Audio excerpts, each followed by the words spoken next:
Hello everyone, welcome back to our YouTube channel. Hope you are doing very well. এই ভিডিওতে আমি discuss করব class 12 political সায়েন্সের first chapter part এর first chapter and of bipolarity বা দ্বিমেরুকরণের অবসান এই চ্যাপ্টার কমপ্লিট ইম্পর্টেন্ট টপিকস এই ভিডিওর মধ্যে আমি এক্সপ্লেইন করব। যদি ভিডিও ভালো লাগে তোমরা তো তোমরা নিশ্চয় কমেন্ট করে জানিয়ে দিবা। আর এই ভিডিওতে একটা শর্ত রাখবো, আমি এই ভিডিও যদি মিনিমাম 50 লাইকস হয়, 50 লাইকস, তো আমি নেক্সট যেগুলো চ্যাপ্টার আছে এইগুলার ভিডিও ইউটিউবের মধ্যে আপলোড করবো। তো তোমরা ভিডিওটা দেখবাই, লাইক করবাই, কমেন্ট করবা এবং ফ্রেন্ডরা লোকে শেয়ার করবাই। অনেক ইম্পর্টেন্ট ক্লাস রইব আজকে। এই যে ক্লাস, এই ক্লাস থেকে অনেকগুলো কোয়েশ্চেন বা এইরকম কোয়েশ্চেনও ফাইনাল এক্সামের মধ্যেও থাকবো। তো ক্লাসটা ইম্পর্টেন্ট আছে, তো তোমরা ফ্রেন্ডরা লোকে শেয়ার করবা। চলো আমরা আজকে ভিডিওটা স্টার্ট করি। তো আজকে আমরা যে চ্যাপ্টার আছে, চ্যাপ্টারের নাম এন্ড অফ বায়োপোলারিটি। তো এন্ড অফ বায়োপোলারিটি বুঝার আগে আমরা আগে একটা চ্যাপ্টার আসলো এরা অফ কোল্ড ওয়ার এরা হয়ে একটা চ্যাপ্টার আসলো শীতল যুদ্ধের যুগ। এই চ্যাপ্টারটা সিলেবাস থেকে স্কিপ হয়ে গেছে, তখন ডাইরেক্ট আমরা দিলাইছে এন্ড অফ বায়োপোলারিটি চ্যাপ্টার। তো এই চ্যাপ্টার যদিও আমি সিলেবাসও নাই, শীতল যুদ্ধের যুগ এই চ্যাপ্টার কিন্তু আমার খুব বেশি ইম্পর্টেন্ট। এই চ্যাপ্টার না বুঝলে কিন্তু আমার এই চ্যাপ্টারটা কমপ্লিট বোঝা হইতো না। তো ভিডিও অনেক লেন্থ হয়ে যাব। তোমরা এই যে আগের চ্যাপ্টার আছে এটা তোমরা দেখি লিবাই। এটার মধ্যে কোল্ড ওয়ার কিতা আসলো, first world war, second world war, এটার ব্যাপারে তোমরা ইউটিউবে আরও ক্লাস আছে, তোমরা দেখতে পারো বা বুকের মধ্যে আছে, তোমরা দেখি লিবে। আজকে আমি স্টার্ট করবো সেকেন্ড ওয়ার্ল্ড ওয়ার থেকে। আমার যে চ্যাপ্টার আছে এটা আমি সেকেন্ড ওয়ার্ল্ড ওয়ার থেকে স্টার্ট দিব। তো সেকেন্ড ওয়ার্ল্ড ওয়ার যেটা আসলো এটা 1939 স্টার্ট হয়েছে আর 45 গিয়া শেষ হয়েছে। 1939 থেকে 45 হয়েছিল। Okay, after the second world war, দ্বিতীয় বিশ্বযুদ্ধের পর ওয়ার্ল্ডটা দুইটা গ্রুপে ডিভাইড হয়ে গেছিল, একটা ইউএসএ আর ইউএসএসআর। এই দুইটা সুপার পাওয়ারে পুরো ওয়ার্ল্ডটারে রাজ করছে। আর যখন 1991 ইউএসএসআর এর ডিসইন্টিগ্রেশন বা পতন হয়ে গেছে, তখন সমগ্র ওয়ার্ল্ডটা ইউএসএ একলা ডমিনেট করে। তারে কোয়া হয়েছে এন্ড অফ বায়োপোলারিটি বা এন্ড অফ বায়োপোলার সিস্টেম আর স্টার্ট অফ ইউনিপোলার ওয়ার্ল্ড। আশা করি তোমরা বুঝতে পারছো যে এন্ড অফ বায়োপোলারিটি জিনিসটা কি। এন্ড অফ বায়োপোলারিটি মানে কি, ইউএসএ আর ইউএসএসআর দুইটা সুপার পাওয়ারে ওয়ার্ল্ডটা রুল করতো বা রাজ করতো। ইউএসএসআর এর পতন হওয়ার পর অনলি ইউএসএ রুল করছে, তারে কোয়া হয়েছে end of bipolarity end start of unipolar world. মানে দ্বিমেরুকরণের অবসান হয়েছে আর একমেরু বিশ্বর স্টার্ট হয়েছে। ওকে, তো এখানে একটা কোয়েশ্চেন দেখো আছে ওয়ার্ল্ড ওয়ার 2। এখানের মধ্যে মেইনলি দুইটা গ্রুপ আসলো, দুইটা গ্রুপের মধ্যে হয়েছে একটা আছে এলাইড পাওয়ার, একটা আসলো এক্সিস পাওয়ার। তো এলাইড পাওয়ারও দেখো কোন কোন দেশ মেইনলি আসলো। ইউএসএ আসলো, UK, Britain, Soviet Union, France, China. আর এক্সিস পাওয়ারও আসলো জার্মানি, ইটালি, জাপান। এই দুইটা গ্রুপের মধ্যে সেকেন্ড ওয়ার্ল্ড ওয়ার হয়েছে এবং অ্যালাইড পাওয়ারটা কিতা হয়েছে, উইন হয়েছে। ওকে, এই যে ওয়ার্ল্ড ওয়ার শেষ হওয়ার পরে কি হয়েছে, ওয়ার্ল্ডের মধ্যে ইউএসএ আর ইউএসএসআর দুইটা সুপার পাওয়ার ইমার্জ হয়েছে, আত্মপ্রকাশ করছে। আর তার মধ্যে 1945 থেকে লইয়া 1991 পর্যন্ত কোল্ড ওয়ার বা শীতল যুদ্ধ চলছে। ওকে, আশা করি তোমরা বুঝতে পারছো। তো এন্ড অফ বায়োপোলারিটি হইতে আমরা বুঝছি যে ইউএসএ এন্ড ইউএসএসআর এর মধ্যে যে রাইভেলরি বা তোমার যে দ্বন্দ্ব, কম্পিটিশন লাগিয়ে আসলো, ইউএসএসআর এর পতন হওয়ার পর অনলি ইউএসএর হাতে চলে যায় পুরা ওয়ার্ল্ডের পাওয়ার। তারা হওয়া হয়েছে end of bipolarity end start of unipolar world. আশা করি তোমরা বুঝতে পারছো। ওকে, নেক্সট টপিকটা দেওয়া আছে কেন, ডিফাইন বায়োপোলারিটি। তো আমি একটু আগে তোমরা কইছি যে বায়োপোলারিটি মানে ইউএস এন্ড ইউএসএসআর এই দুইটা সুপার পাওয়ারে ওয়ার্ল্ডটারে ডমিনেট করতো, রাজ করতো, এটার হওয়া হয়েছে বায়োপোলারিটি।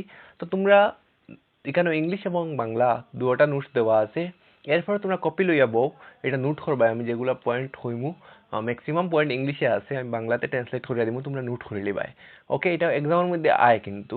ডিফাইন বায়োপোলারিটি মানে বায়োপোল মানে দুইটা পোল, একটা ইউএস একটা ইউএসএসআর, দুইটা রাজ করছিল। ওকে, নেক্সট ডিফাইন কোল্ড ওয়ার বা শীতল যুদ্ধ। জাস্ট আমি কইলাম যে ইউএসএ অ্যান্ড ইউএসএসআর এর মধ্যে 1945 থেকে 1991 যে একটা রাইভেলরি বা তোমার ফাইট হয়েছিল উইদাউট ইউজিং এনি ওয়েপন ছাড়া যেটা লড়াই হয়েছিল আইডিওলজি লইয়া আদর্শ লইয়া তারে হওয়া হয়েছে কোল্ড ওয়ার। মানে শীতল যুদ্ধ মানে কিতা, যেখানের মধ্যে কোনো ধরনের হাতিয়ার বা ওয়েপন ইউজ করা হয় না, আইডিওলজি বা আদর্শগতভাবে একটা দেশ আর একটা দেশের লগে ফাইট করে লড়াই করে তারে হয় কোল্ড ওয়ার বা শীতল যুদ্ধ। ওকে, নেক্সট সেম আবার টপিক আইছে এন্ড অফ বায়োপোলারিটি। এটা আমি কই দিলাম যে এন্ড অফ বায়োপোলারিটি যদি আমি কই যে ইউএসএ এন্ড ইউএসএসআর তারা ওয়ার্ল্ডটারে ডমিনেট করতো। ইউএসএসআর এর পতনের পর পুরা পাওয়ার 1991 ইউএসএ এর হাতে চলে যায়। তারে কোয়া হয়েছে end of bipolarity and start of unipolar world. আশা করি তোমরা বুঝতে পারছো। ওকে, নেক্সট একটা topic, what do you mean by second world, বা এটারে সোশিয়ালিস্ট ব্লকও হয়। সোশিয়ালিস্ট সেকেন্ড ওয়ার্ল্ড বা সোশিয়ালিস্ট ব্লক কইতে কিতা বুঝি যে সোভিয়েত ইউনিয়নের নেতৃত্বে যেগুলা কান্ট্রি আসলো কমিউনিস্ট কান্ট্রি, এগুলার হয়তো সেকেন্ড ওয়ার্ল্ড বা সোশিয়ালিস্ট ব্লক। আশা করি বুঝতে পারতো যে শীতল যুদ্ধের সময় কোল্ড ওয়ারের সময় সোভিয়েত ইউনিয়নের নেতৃত্বে যেগুলা দেশ আসলো এগুলার হয়তো কমিউনিস্ট দেশ আসলো, এগুলার হয়তো সেকেন্ড ওয়ার্ল্ড বা পরের টপিক আছে রাশিয়ান রিভলিউশন। তো রাশিয়ান রিভলিউশন যেটা, এটা রাশিয়ার মধ্যে 1917 হয়েছে। আর এটা যদি মেনলি হই রাশিয়ার মধ্যে সেই সময় tsar king Nicholas two rule করতা এবং তার রুলের উপরে রাশিয়ার মানুষ আনহ্যাপি আসলা। মেনলি যদি আমি হই পুয়ার শ্রমিক, peasant, farmer, worker, day labour তারা খুব বেশি আনহ্যাপি আসলা। তো তখন রাশিয়ার মধ্যে ভ্লাদিমির লেনিনের নেতৃত্বে যে ওয়ার হয়েছিল জার নিকোলাসের এগেনস্টে, তারা কয়েছে রাশিয়ান রিভলিউশন। আর রাশিয়ান রিভলিউশনের পর সোভিয়েত ইউনিয়ন বা রাশিয়ার মধ্যে ফার্স্ট সমাজবাদী বা সোশিয়ালিস্ট আইডিওলজি এস্টাবলিশ হয়েছে। এখান থেকে একটা এরকম কোয়েশন আইতে পারে যে রাশিয়ান রিভলিউশন কোন ইয়ারে হয়েছিল, তো এটা 1917 হয়েছিল। আর রাশিয়ান রিভলিউশন যদি হই যে কোন কার মধ্যে হয়েছিল, তো জার অ্যান্ড ভ্লাদিমির লেনিন বা কমিউনিস্ট গভর্নমেন্ট, কমিউনিস্ট পার্টি, এই দুইটা গ্রুপের মধ্যে হয়েছিল। ওকে, আশা করি তোমরা বুঝতে পারছো।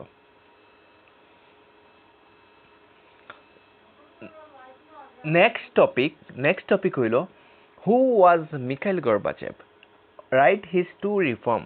এটা একটা ইম্পর্টেন্ট কোয়েশ্চেন। তো মিখাইল গর্বাচেভ কে আসলা লাস্ট লিডার আসলা সোভিয়েত ইউনিয়নের, আর তার জেনারেল সেক্রেটারি হইছেন কমিউনিস্ট পার্টি অফ সোভিয়েত ইউনিয়নের 1985। আর তান যদি হই তান রিফর্ম দুইটা আসলা সোভিয়েত ইউনিয়ন 1986।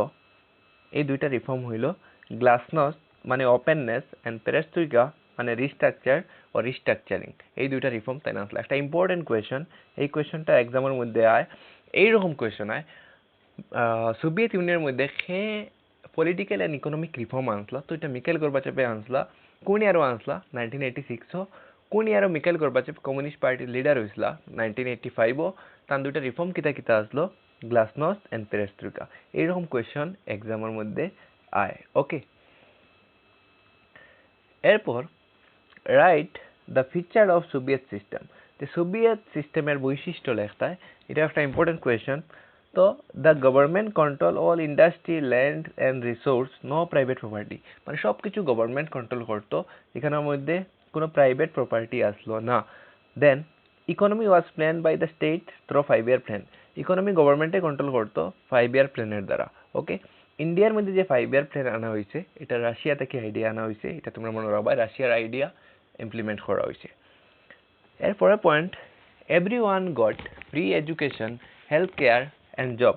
সবরে free education, health care, scholarship, subsidy এইগুলো দেওয়া হইতো, এটা একটা ফিচার আসলো।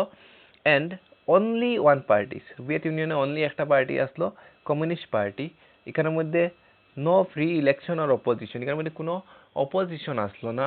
মানুষের ফ্রিডম অফ স্পিচ বা মানুষের রাইট অত বেশি আসলো না আর কি, আমরা হইতে পারি। Okay, then write the causes of disintegration of Soviet Union. Soviet ইউনিয়নের পতনের কয়েকটি কারণ লেখতায়। তোমরা এটা ইংলিশে দেওয়া আছে, বাংলাতে কপির মধ্যে নোট করো যে সোভিয়েত ইউনিয়নের কিতালাই পতন হয়েছিল উইক ইকোনমি সোভিয়েত ইউনিয়নের ইকোনমি উইক হয়ে গেছিল যে লাস্ট দিকে সোভিয়েত ইউনিয়ন কি করছে সব টাকা পয়সা বা ডেভেলপমেন্ট মিলিটারি লাগাই দিছিল এটা একটা পয়েন্ট হইতে পারে ডিমান্ড ফর ফ্রিডম যেগুলা সোভিয়েত ইউনিয়নের 15 কান্ট্রি আসলো তারা ডিমান্ড করছে মোর ফ্রিডম রাইটসর লাগি তারা ইন্ডিপেন্ডেন্স হয়ে যেতে চাইছে এটা আমরা পাইলাম আর মিখাইল গর্বাচেভের যে দুইটা রিফর্ম আসলো গ্লাসনস্ট এন্ড পেরেস্ট্রোইকা এটা বালা লাগি তাই না আসলা রিফর্ম উল্টা খারাপ হয়ে গেছে এই দুইটা রিফর্মে ওয়েস্টার্ন কালচারে বেশি করে ফলো করে লিছিল আর কি রাইজ অফ ন্যাশনালিজম যে সোভিয়েত রিপাবলিক যেগুলো আসলো তারা ইন্ডিপেন্ডেন্ট হইতে চাইছিল আর ইন্ডিপেন্ডেন্ট ফার্স্ট কান্ট্রি কোনটা হয়েছিল 15 কান্ট্রির মধ্যে থাকি লিথুনিয়া হয়েছিল মনে রাখবাই লিথুনিয়া সবার ফার্স্ট ইন্ডিপেন্ডেন্ট হয়েছিল ওকে আর 12 কান্ট্রি মিলিয়া সিআইএস বানাইছিল আর লিথুনিয়া এস্টোনিয়া এন্ড লাতভিয়া এই তিনটা কান্ট্রি সিআইএস জয়েন করছিল না ওকে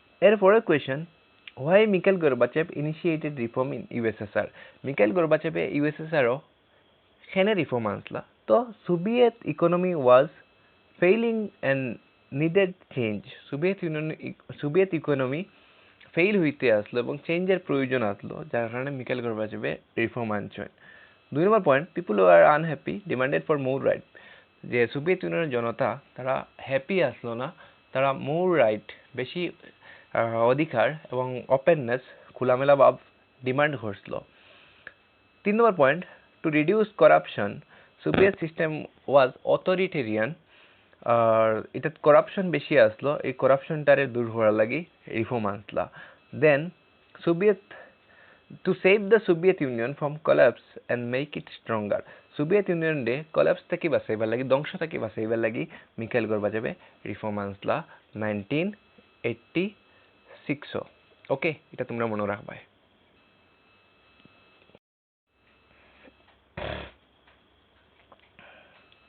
এরপরের topic define shock therapy right two consequences of shock therapy shock therapy কিতা আসলে একদম সিম্পল ওয়ার্ডে যদি হয় আফটার 1991 যে সোশিয়ালিস্ট বা সোশিয়ালিজম বা সোশিয়ালিস্ট আইডিওলজি থাকি ক্যাপিটালিস্ট বা কমিউনিস্ট ইকোনমিক থাকি ক্যাপিটালিস্ট যে একটা যাওয়ার পেইনফুল প্রসেস আসলো আগের মানুষে কি করতো ইউএসএসআর যখন আসলো ইউএসএসআর যখন ইউনাইটেড 15 কান্ট্রি লইয়া আসলো তখন মানুষে সাবসিডি স্কলারশিপ এইগুলা পাইতো যেই সোভিয়েত ইউনিয়নের পতন হয়েছে বা ডিসইন্টিগ্রেশন হয়েছে তখন কি হয়েছে মানুষ এইগুলা পাইছে না এই যে একটা পেইনফুল প্রসেস আসলো আগে কমিউনিস্ট আইডিওলজিতে আসলো কমিউনিস্ট আদর্শতা আসলো পরে ক্যাপিটালিস্টও গেছে এটা একটা পেইনফুল প্রসেস এটার কোয়া হয়েছে শক থেরাপি শক থেরাপির কনসিকুয়েন্সেস বা ফলাফল কি দ্য ইকোনমিক কলাপস যে অর্থনীতি ধ্বংস হয়েছে আর পভার্টি বাড়ি গেছিল ওকে ফ্যাক্টরিজ ক্লোজ আনএমপ্লয়মেন্ট রোজ ফ্যাক্টরিজগুলা কিতা হয়েছে বন্ধ হয়েছে আনএমপ্লয়মেন্ট বাড়ছে এই ফ্যাক্টরিগুলা 90% কম রেটে বিকছে এটারে খোয়া হয়েছিল ওয়ার্ল্ড লার্জেস্ট গার্বেজ সেল বা পৃথিবীর বৃহত্তম আবর্জনা বিক্রি ওকে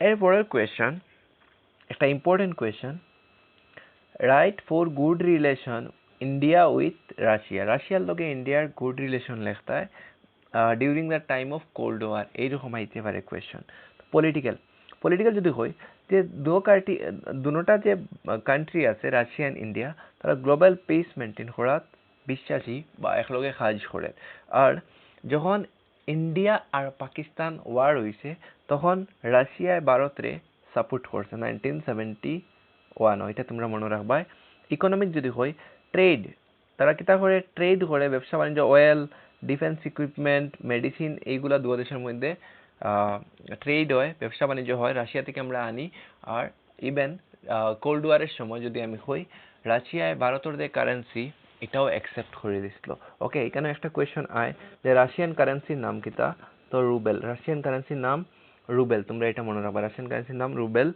কালচারাল যদি হই কালচারাল অনেক মিল আছে যে রাশিয়ার মানুষ তারা ইন্ডিয়ার ফিল্ম পোয়েম এগুলো খুব বেশি ভালো পায় তো দুনো দেশের যে রাইটার আছেন ফিল্ম মেকার আছেন তারা ভিজিট করেন একে অপরের দেশ ওকে এটা বুঝলাই মিলিটারি রিলেশন যদি হয় যে রাশিয়া সাপ্লাই করে ওয়েপন ফাইটার জেট এগুলো সব ইন্ডিয়াত রাশিয়া সাপ্লাই করে আমরা যত ওয়েপন আছে বা হাতিয়ার আছে এইগুলো মেইনলি রাশিয়া থেকেও আনি ওকে আশা করি বুঝতে পারছো তোমরা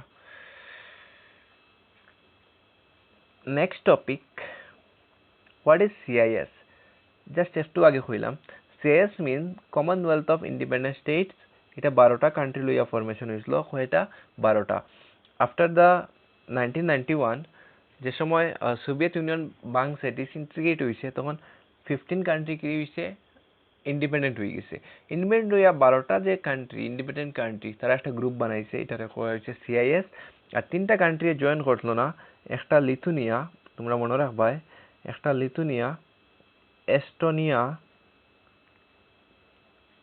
এন্ড লাতভিয়া এই 3টা কান্ট্রি সিআইএস জয়েন করছে না ওকে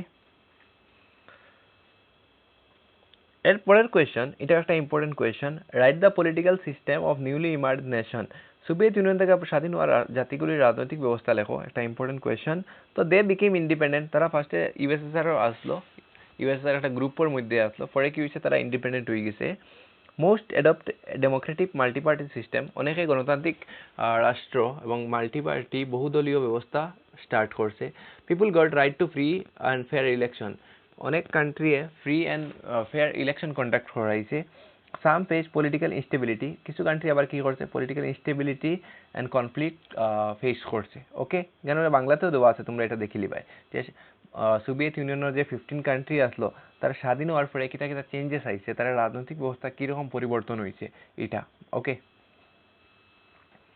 কয়েকটা শর্ট কোয়েশ্চেন দেখিলে আমরা এইরকম কোয়েশ্চেন পরীক্ষার মধ্যে আয় who was the last president of Soviet Union তো Mikhail Gorbachev last president What was the main policy introduced by the Gorbachev for restructuring the economy?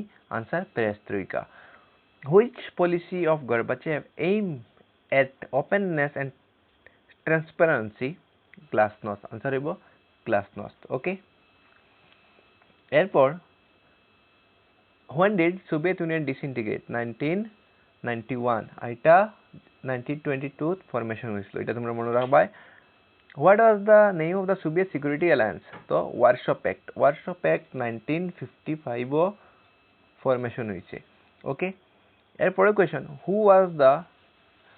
which leader credited with introducing shock therapy টা কে introduce করছলা তো answer Boris Yeltsin ওকে এরপরের question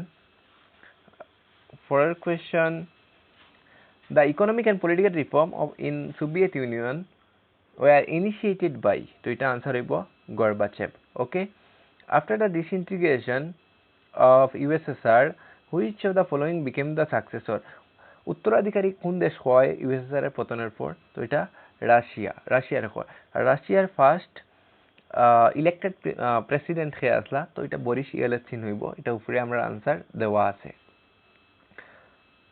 তো এটা উপরে answer দেওয়া আছে তোমরা দেখি লিবাই ওকে